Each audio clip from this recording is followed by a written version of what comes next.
For I do not want you to be unaware, brothers, that our fathers were all under the cloud and all passed through the sea. And all were baptized into Moses in the cloud and in the sea. And all ate the same spiritual food and all drank the same spiritual drink. For they drank from the spiritual rock that followed them. And the rock was Christ. Nevertheless, with most of them God was not pleased, for they were overthrown in the wilderness. Now these things took place as examples for us, that we might not desire evil as they did. Do not be idolaters, as some of them were. As it is written, the people sat down to eat and drink and rose up to play. We must not indulge in sexual immorality as some of them did. And 23,000 fell in a single day. We must not put Christ to the test, as some of them did and were destroyed by serpents, nor grumble, as some of them did, and were destroyed by the destroyer. Now these things happened to them as an example, but they were written down for our instruction, on whom the end of the ages has come. Therefore let anyone who thinks that he stands take heed lest he fall. No temptation is overtaken you that is not common to man. God is faithful, he will not let you be tempted beyond your ability.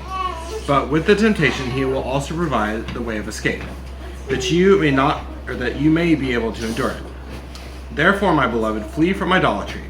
I speak as to sensible people. Judge for yourselves what I say. The cup of blessing that we bless is it not a participation in the blood of Christ? The bread that we break, is it not a participation in the body of Christ? Because there is one bread, we who are many are one body. For we all partake of the one bread. Consider the people of Israel are not those who eat the sacrifices participants in the altar. What do I imply then? That food offered to idols is anything, or that an idol is anything? No, I imply that what pagans sacrifice they offer to demons and not to God. I do not want you to be participants with demons. You cannot drink the cup of the Lord and the cup of demons. You cannot partake of the table of the Lord and the table of demons. Shall we provoke the Lord to jealousy? Are we stronger than he?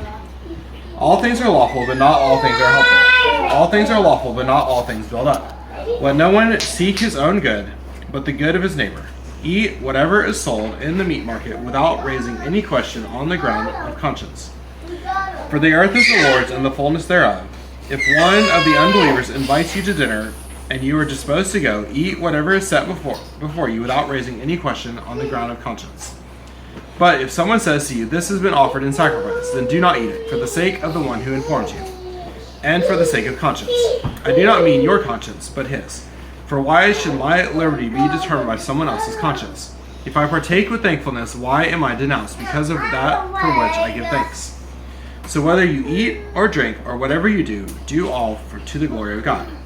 Give no offense to the Jews or Greeks, or to the church of God, just as I try to please everyone in everything I do, not seeking my own advantage, but that of many, that they may be saved. Be imitators of me as I am of Christ.